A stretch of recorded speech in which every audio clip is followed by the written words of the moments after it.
रांची में पत्रकारों को फ्रंट लाइन वर्कर्स का दर्जा दिए जाने की मांग। पूरे देश के पत्रकारों ने एक सुर में कहा, केंद्र सरकार निर्णय लेकर तैयार करे गाइडलाइन। बिहार में एसटीईटी का रिजल्ट जारी, एआईएसयू ने किया प्रदर्शन। रिजल्ट में बड़े पैमाने पर धांधली का आरोप।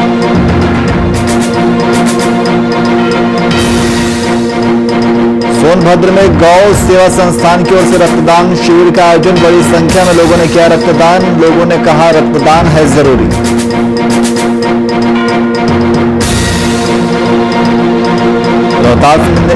रोहतास में युवक ने किन्नर से की शादी। किन्नर बहू पाकर परिजनों के उड़े होश।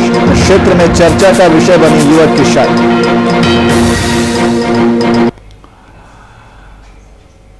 नमस्कार, मैं नियाज खान और आप देख रहे हैं वीआईपी न्यूज। खबरों में आगे बढ़ेंगे, लेकिन इससे पहले इस वक्त एक बड़ी खबर आ रही है। आपको बता दें कि इस वक्त एक बड़ी खबर आ रही है। आप टीवी स्क्रीन पर देख सकते हैं कि पटना के थानेदार पर गिरी गाज। इस वक्त की बड़ी खबर आपको बता रहे हैं कि पटना के थानेदार पर गाज गिरी है। रामकृष्णा नगर थाना प्रभारी को निलंबित किया गया है। तो पटना के थानेदार पर गाज गिरी है। पीर बहोर थाना प्रभारी का तबादला किया गया है। तो इस वक्त की बड़ी खबर आपको बता रहे हैं, नए थाना प्रभारी ने संभाला दीदारगंज का चार्ज। तो दीदारगंज का चार्ज नए थाना प्रभारी ने संभाला है और एसएसपी उपेंद्र शर्मा ने ये पूरी कार्रवाई की है। तो पटना से इस वक्त की बड़ी खबर आपको बता रहे हैं, पटना के थानेदार पर गाज गिरी है। आपको बता दें कि पटना के थानेदारों पर गाज गिरी है। रामकृष्णा नगर थाना प्रभारी को निलंबित किया गया है और पीर बहोर थाना प्रभारी का हुआ तबादला। और इसी खबर पर अधिक जानकारी के लिए हमारे संवाददाता अनिल कुमार हमारे साथ फोन लाइन पे मौजूद हैं। अनिल, क्या है पूरा मामला? जी बिल्कुल न्यास, देखिए जिस तरह से राजधानी पटना में अपराधियों का मनोबल बढ़ रहा था, उसी कड़ी में अगर बात करें हम तो कहीं ना कहीं थानों पर भी सवाल उठ रहे थे। इसी कड़ी की अगर बात करें तो पटना एसएसपी उपेंद्र कुमार शर्मा के द्वारा एक बड़ी कार्रवाई देखी गई है, जिसमें कि अगर बात करें हम तो रामकृष्णा नगर थाना प्रभारी को जहां निलंबित कर दिया गया है, वहीं दो थानों की पीरबहोर थाने के थानेदार का तबादला किया गया है। वहीं अगर बात करें हम तो दीदारगंज थाना प्रभारी का भी वहां पे पोस्टिंग नए पोस्टिंग पर पदस्थापन किया गया है। तो इस तरह से अगर बात करें हम तो कहीं ना कहीं थाने में एक थानेदारों की एक बड़ी सी तबादला जो है, बड़ा सा तबादला जो है वो निकलकर सामने आया है। और अगर बात करें हम तो कहीं ना कहीं रामकृष्णा नगर थानेदार पर बहुत दिनों से शिकायतें जो है वो पटना एसएसपी को मिल रही थी, जिस पर यह बड़ी कार्रवाई की गई है। हालांकि अगर बात करें हम तो रामकृष्णा नगर थाना काफी सेंसिटिव एरिया माना जाता है और वो ग्रामीण इलाका पड़ता है। बावजूद इसके अगर देखा जाए तो कहीं ना कहीं थाना प्रभारी की जो कार्यशैली है उस पर सवाल उठे, जिस पर कि पटना एसएसपी उपेंद्र कुमार शर्मा के द्वारा एक बड़ी कार्रवाई की गई है। जी नियाज जी, क्या शिकायत की गई है उनके खिलाफ? जी अगर बात करें हम तो काफी अनियमितताएं पाई गई है। उनमें अगर बात करें हम तो उधर शराब का काला कारोबार जो है वो काफी फलता फूलता हुआ नजर आ रहा है। वहीं अगर बात करें हम तो वहां पर कई मामले ऐसे आए हैं जिसपे कि वो लापरवाही बरतते हुए थानेदार पर शिकायत की गई थी पटना एसएसपी से। इन मामलों को लेकर कहीं ना कहीं एक बड़ी कार्रवाई निकलकर सामने आई है, जिसमें कि उपेंद्र कुमार शर्मा ने रामकृष्णा नगर थाना प्रभारी को निलंबित किया है। जी, बहुत बहुत शुक्रिया तमाम जानकारी के लिए।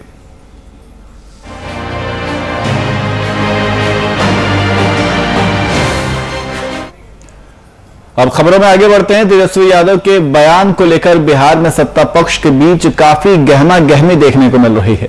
नेता प्रतिपक्ष ने अपने विधानसभा क्षेत्र में जनता के बीच 3 महीने में बिहार में एनडीए सरकार के गिरने का दावा किया है। उनके इस बयान पर बीजेपी के प्रदेश अध्यक्ष संजय जायसवाल ने तेजस्वी पर उनके शासनकाल में किए गए कामों को याद दिलाते हुए टिप्पणी की है। उनके साथ दिक्कत क्या है कि बेचारे पूरे कोरोना काल में तो गए नहीं, बाढ़ में कभी गए नहीं, आए हैं नहीं काम करने का एक झूठा सांत्वना दे रहे हैं। जो खुद पथ निर्माण मंत्री रहे उसके बाद उनको नाव से अपने क्षेत्र में जाना पड़ रहा है। यही बताता है कि अगर उनकी कभी सरकार गलती से आ गई होती तो बिहार का क्या हाल। उनके साथ दिक्कत क्या है,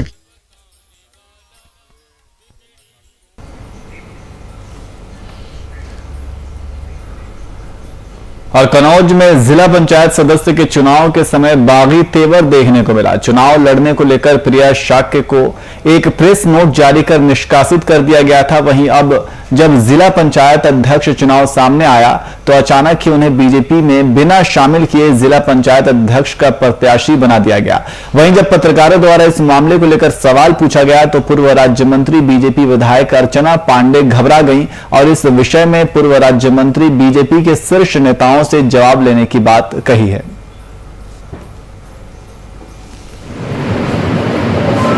हम लोग भारतीय जनता पार्टी के कार्यकर्ता हैं। पार्टी संगठन के द्वारा जो भी निर्णय आता है उसको सहर्ष स्वीकार करना और उस पर अमल करना, ये हमारे लोगों के सैद्धांतिक प्रक्रिया है और उस पर हम लोगों ने अमल किया। प्रिया के हस्बैंड, प्रिया के पति ओमकार शाक्य हमारे युवा मोर्चा के जिला उपाध्यक्ष थे और उन्होंने टिकट का आवेदन किया था, लेकिन कुछ ऐसी परिस्थितियां बनी जिसके कारण हम प्रिया को टिकट नहीं दे पाए। प्रिया चुनाव लड़ी और प्रिया चुनाव जीती। पार्टी के द्वारा फिर निर्देश आया कि इस तरह के लोग जो भारतीय जनता पार्टी में पदाधिकारी रहे हैं और वो चुनाव जीत गए हैं, किसी कारणवश हम उनको टिकट नहीं दे पाए, चुनाव जीत गए, उनको तत्काल पार्टी में शामिल किया और मुझे लगा कि प्रिया हमारी बहुत अच्छी कार्यकर्ता है और बहुत अच्छे तरीके से चुनाव हम लड़ सकते हैं, इसलिए हम लोगों ने भारतीय जनता पार्टी। वहीं कोरोना काल की इस विकट परिस्थिति में अपनी जान को जोखिम में डालकर पत्रकार काफी काम कर रहे हैं, लेकिन राज्य में पत्रकारों को अभी तक फ्रंटलाइन वर्कर्स का दर्जा नहीं दिया गया है। इस सवाल पर कांग्रेस का कहना है कि ये सिर्फ एक राज्य के पत्रकारों का नहीं बल्कि पूरे देश के पत्रकारों की मांग है। इस पर केंद्र सरकार निर्णय लेकर गाइडलाइन तैयार करे तो राज्य सरकार उसका अनुपालन करेगी। इस पे है कि हम लोग भी चाहते हैं कि जो पत्रकार कोरोना वॉरियर हैं उनको वो सुविधाएं उनको मिले, लेकिन ये पूरे देश का डिमांड है। ये सिर्फ किसी एक राज्य के पत्रकारों का यह मांग नहीं है, यह मांग पूरे राष्ट्रीय स्तर पर पत्रकारों ने किया है। तो हमें लगता है कि अगर केंद्र सरकार इस पर कोई निर्णय ले या इस पर कोई गाइडलाइन तैयार करती है तो हम अक्षरशः तैयार हैं उस गाइडलाइन को फॉलो करने के लिए। तो क्योंकि यह पूरे देश की बात है और जब देश की बात है तो हमारा देश तो संघीय ढांचा प्रणाली है इस देश में। केंद्र सरकार का निर्णय कभी कभी तो केंद्र सरकार कोई अच्छा निर्णय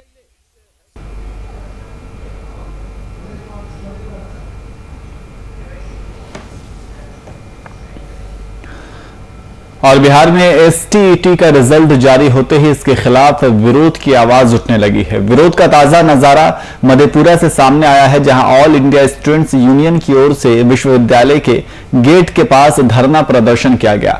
इस दौरान यूनियन की ओर से बिहार के सीएम और शिक्षा मंत्री का पुतला दहन किया गया। यूनियन की ओर से जारी किए गए रिजल्ट में बड़े पैमाने पर धांधली किए जाने का आरोप लगाया है और धांधली की जांच करवाने की मांग की है। बहुत बड़ा धांधली हुआ है। यह सरकार जब से कंपनी है अफसरशाहियों की सरकार बन गई है, यह बहुत बड़ा घोटाला है। शिक्षा मंत्री जो है बेलफॉर्म प्राइवेट कंपनी को देकर के गरीब जनता को, छात्र को मारना चाहती है। ये नहीं सोचती है कि यहाँ के आदमी को नौकरी मिले। ये बहुत बड़ा घोटाला किया हुआ है, इसमें बहुत बड़ा धांधली किया गया है। ऐसा कोई भी अभी तक परीक्षा नहीं हुआ है जिसमें धांधली नहीं किया है। आज मधेपुरा में ऑल इंडिया स्टूडेंट यूनियन के द्वारा बिहार के शिक्षा मंत्री और बिहार के भ्रष्ट मुख्यमंत्री नीतीश कुमार का पुतला दहन किया गया है। जैसे ऐसा कोई सगा नहीं जिसको नीतीश कुमार ठगा नहीं, उसी तरह यहाँ पर एक भी ऐसा बहाली नहीं है बिहार में जिसमें घोटाला नहीं होता है।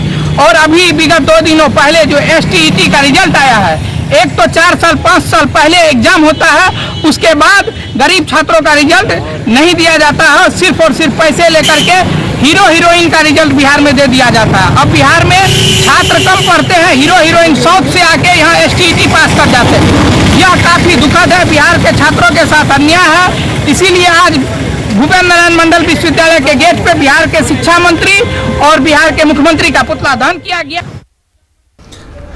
और इसी खबर पर अधिक जानकारी के लिए हमारे संवाददाता बंटी हमारे साथ फोन लाइन पे मौजूद है। Bunty, all India students union ने प्रदर्शन किया है, उनका यह कहना है कि रिजल्ट में बड़े पैमाने पर धांधली की गई है। बंटी।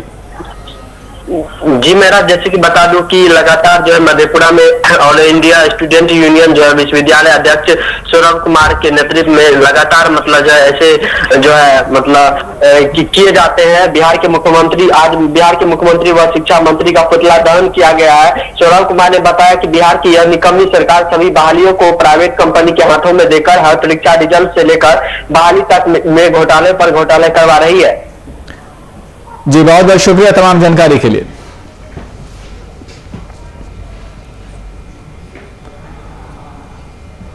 और पेट्रोलियम पदार्थों के दाम में हो रही लगातार वृद्धि के कारण आम जनता परेशान है। वहीं मध्य प्रदेश के अनूपपुर में डीजल के दाम 100 के ऊपर पहुंच गए हैं। यह पहली बार है जब डीजल के दामों में ऐतिहासिक वृद्धि हुई है और डीजल के दाम 100 रुपए दर्ज किए गए हैं। डीजल और पेट्रोल के दाम बढ़ने से आम जनता खासकर किसानों को काफी परेशानियों का सामना करना पड़ रहा है।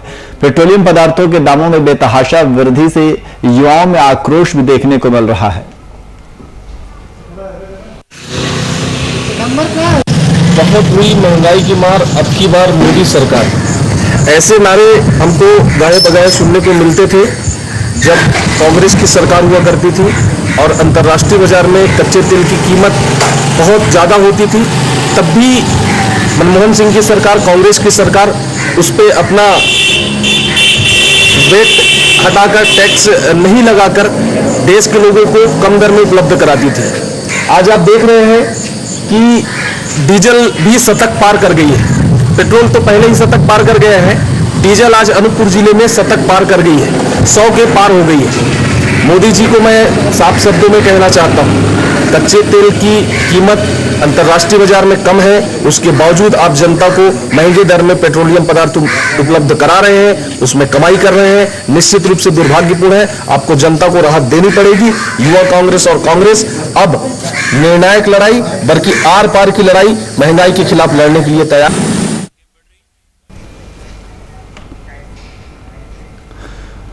वहीं बिहार में मानसून के आते ही कई नदियां उफान पर हैं। नदियों के जलस्तर में हो रही वृद्धि से कई जिलों में बाढ़ की स्थिति बन गई है।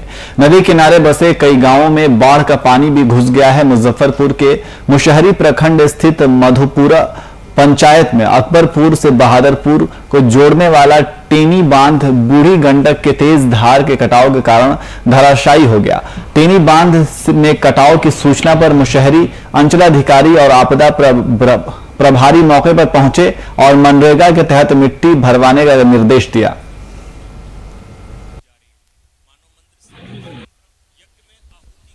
हमारे पंचायत अंतर्गत ग्राम पंचायत अब्दुल नगर उर्फ माधोपुर प्रखंड मुशहरी मुजफ्फरपुर में अभी बाढ़ का स्थिति बहुत ही भयावह हो चुका है।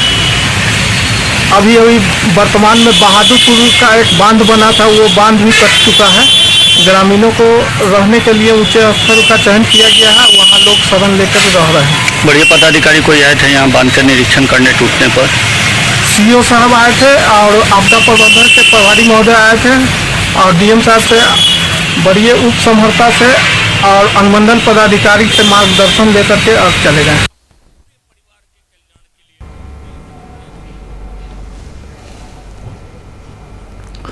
वहीं पहले पिछले कुछ दिनों से बिहार तबाहियों के दौर से गुजर रहा है। कभी कोरोना महामारी तो कभी बाढ़ ने आम जनजीवन को अस्त व्यस्त कर दिया है।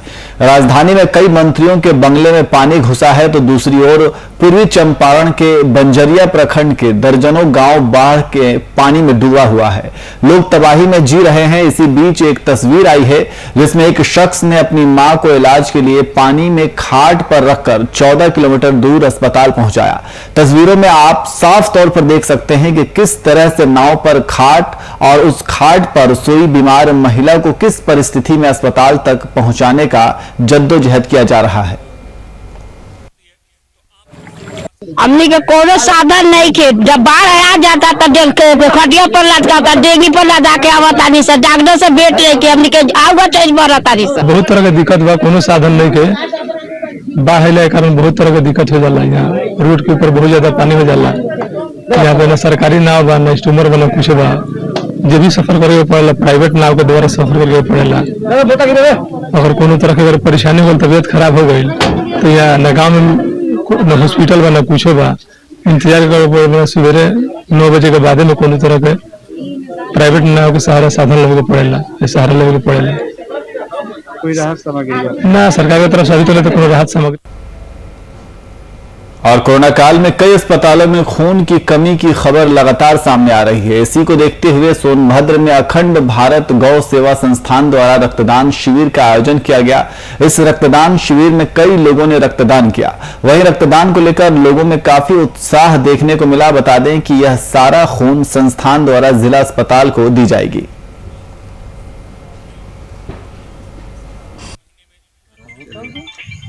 जो है हमारा संकल्प है हमारे अखंड भारत गौ सेवा संस्थान का कि कम से कम 11 बार का संकल्प है। 11 जगह पर अलग अलग जगह पर रक्तदान का कार्यक्रम हम सभी करेंगे। और जैसे कि कोरोना काल में देखा गया कि सभी पीड़ित थे और सड़कों पर खून के लिए अथवा ऑक्सीजन के लिए दौड़ रहे थे, और उसकी रक्षा के लिए, सबके प्राण की रक्षा के लिए हमने यह कदम उठाया है रक्तदान। और रक्तदान को बताया गया है महादान। प्राणों से राष्ट्र बड़ा होता है, जब हम मरते हैं तो राष्ट्र खड़ा होता है। आज वही समय आ गया है कि हमको जो है राष्ट्र के लिए खड़ा होना होगा, एक दूसरे के लिए खड़ा होना होगा। जिले में भी 2-3 जगह कार्यक्रम हो चुका है और ये महामारी को देखते हुए प्रथम प्राथमिकता तो हमारे अखंड भारत गौ सेवा संस्थान जो है वो गौशाला संबंधित है, लेकिन ये महामारी को देखते हुए जिले में ब्लड बैंक में ब्लड की कमी होने के कारण जो है हमने ये रक्तदान महाशिविर का कुंभ हर जगह लगवा के कैंप पर और सहयोग कर रहे हैं। और ये रक्तदान का शाब्दिक अर्थ है जीवन दान। अब आप उससे पूछिए जिसके मरीज है, जिसके घर वाले हॉस्पिटल में रक्त के लिए तड़प रहे हैं, तब उसका वह महत्व समझेगा व्यक्ति के रक्त का कितना बड़ा महत्व है। वहीं शेखपुरा में जिला स्वास्थ्य विभाग की देखरेख में पोलियो अभियान की शुरुआत की गई। सिविल सर्जन की मौजूदगी में शुरुआत किए गए अभियान में शहर के कई बच्चों को पोलियो की दवा पिलाई गई। ये अभियान शहर में 27 जून से 1 जुलाई तक चलाया गया। इस अभियान के तहत 5 साल तक के सभी बच्चों को पोलियो के दवा की खुराक दी गई।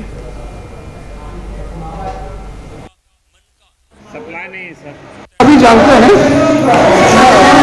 कि हमारे देश से पोलियो मुक्त हो गया है, लेकिन निकटवर्ती कंट्री में जैसे बांग्लादेश, पाकिस्तान, अफगानिस्तान में अभी भी केस मिल रहे हैं, बहुत संख्या में केस आ रहे हैं।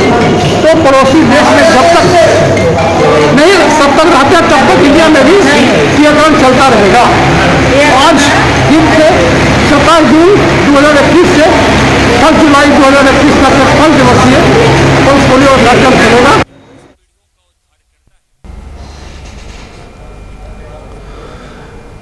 वहीं कोरोना संक्रमण के रोकथाम के लिए यूपी में सरकार द्वारा वीकेंड लॉकडाउन लगाया गया। बावजूद इसके लोगों में न तो कोरोना का डर दिखाई दे रहा है और न ही प्रशासन का खौफ। लोग बड़े आराम से नियमों का उल्लंघन कर रहे हैं और बेवजह सड़कों पर घूम रहे हैं। यह तस्वीर मेरठ की है, जहां जनता फिजूल में घूमती हुई नजर आ रही है। वहीं पुलिस प्रशासन चौराहों पर तैनात है, बावजूद इसके उनके द्वारा कोई कार्रवाई नहीं की जा रही है।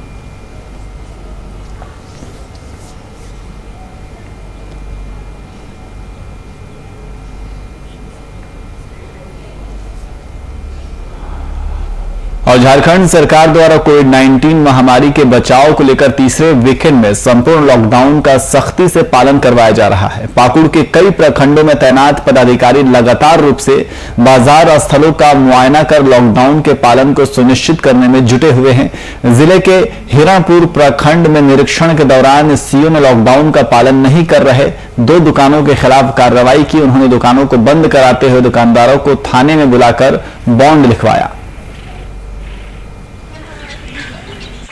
पूर्ण लॉकडाउन रहने का आदेश हम लोग को मिला है। इसी आदेश के तहत थाना प्रभारी में प्रखंड विकास पदाधिकारी, अंचल अधिकारी और जवान बल के साथ में हम लोग निकले हैं कि सरकारी आदेश का पालन बढ़िया से कराया जाए। यहाँ के पब्लिकों को पहले तो हम लोग समझाए कि आज जैसा कि सरकार का आदेश है सबको बंद रखना है ताकि महामारी संक्रमण से बचा जा सके। वहीं जमुई शहर में मास्क चेकिंग अभियान के दौरान मास्क नहीं पहनने पर एसडीओ के बॉडीगार्ड ने जन अधिकार पार्टी के प्रदेश सचिव को शहर के कचहरी चौक पर लात घूंसों से पीटकर घायल कर दिया। कैमरे में कैद इस पूरी घटना का वीडियो सोशल मीडिया पर तेजी से वायरल हो रहा है। बताया जा रहा है कि एसडीओ प्रतिभा रानी, जमुई बीडीओ सीओ सहित अन्य पदाधिकारियों के द्वारा बिना मास्क पहनकर शहर में घूम रहे लोगों के खिलाफ मास्क चेकिंग अभियान चलाया जा रहा था। इसी दौरान बिना मास्क पहनकर घूमने वालों के खिलाफ जुर्माना भी वसूला गया।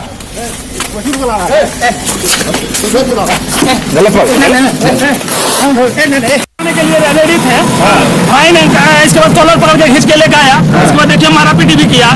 कौन मारा? एक अधिकारी थे, उसका नाम क्या? मेरा नाम नीरज लगा।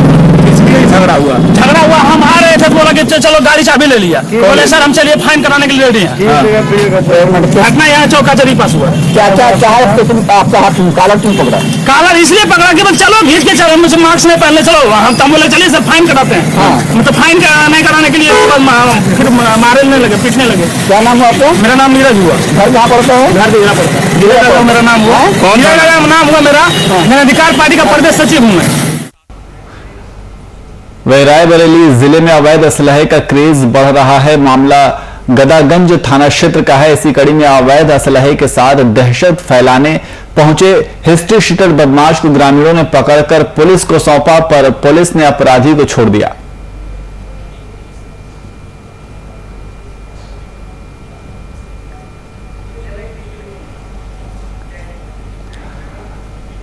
और देश में पेट्रोल डीजल के बढ़े दामों ने लोगों की कमर तोड़ कर रख दी है। इन बढ़े दामों का असर राजधानी रांची में भी देखने को मिल रहा है। एक ओर जहां अंतर्राष्ट्रीय बाजार में कच्चे तेल के दाम घट रहे हैं, तो वहीं दूसरी ओर देश में तेल की कीमतों में बेतहाशा वृद्धि देखने को मिल रही है। बढ़े तेल के दामों का नतीजा यह है कि लोगों को अन्य सुविधाओं के बजट को काट पेट्रोल भरवा रहे हैं।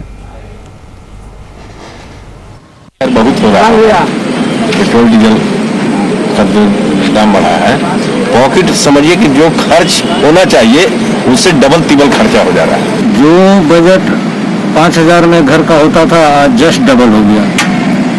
महिलाएं अलग तंग करती हैं, है ना।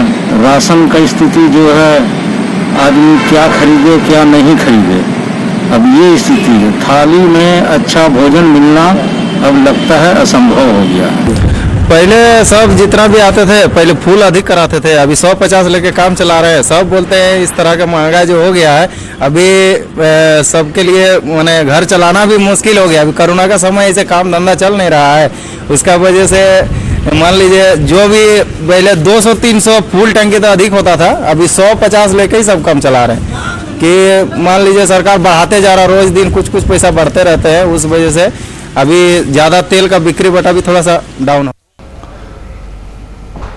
वहीं कोरोना की दूसरी लहर के मद्देनजर लगभग 2.5 महीने से बसों का परिचालन बंद है। ऐसी स्थिति में उनके सामने रोड टैक्स जमा करने का संकट उत्पन्न हो गया है।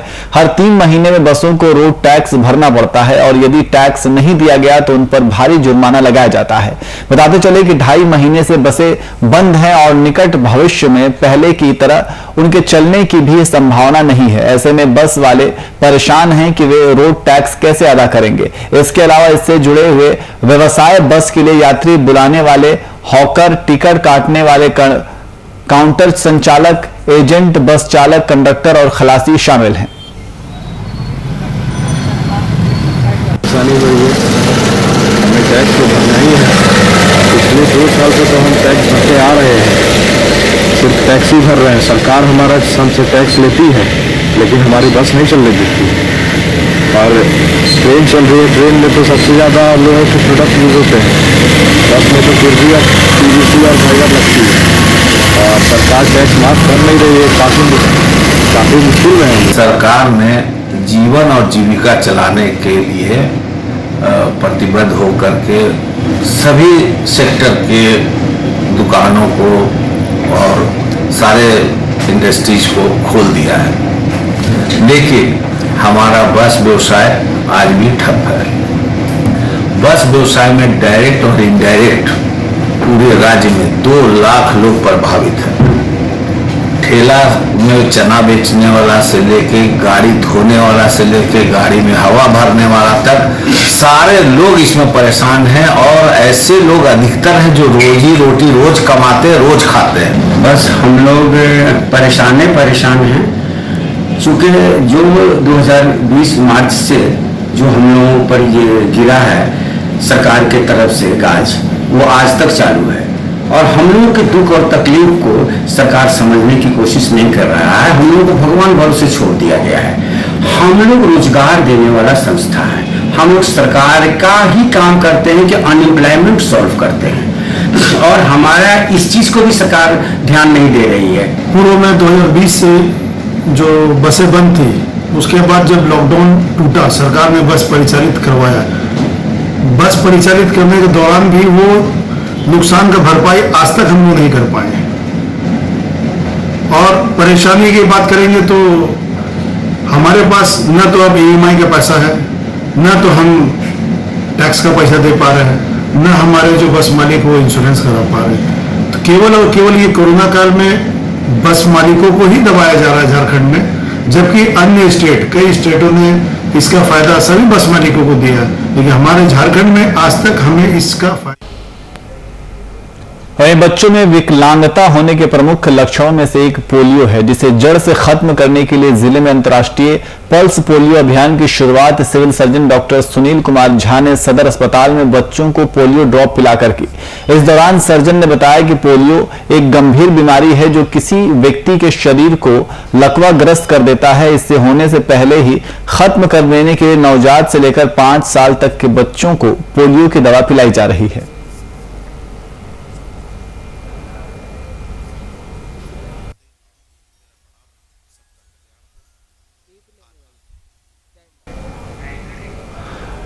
वहीं प्यार अंधा होता है, ये तो आपने सुना होगा, लेकिन अब देख भी लीजिए। मामला रोहतास जिले गहर का है, जहां एक युवक ने किन्नर से शादी कर ली और उसे लेकर घर पहुंचा। जब किन्नर बहू अपने ससुराल पहुंची तो घर वालों के होश उड़ गए और घर में कई घंटे तक हाई वोल्टेज ड्रामा चला।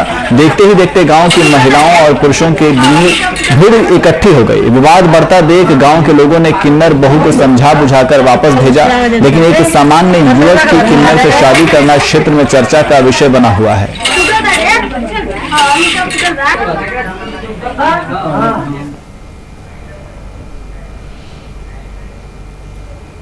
और फिलहाल बुलेटिन में इतना ही। देश और दुनिया की तमाम खबरों के लिए देखते रहिए VIP न्यूज। नमस्कार।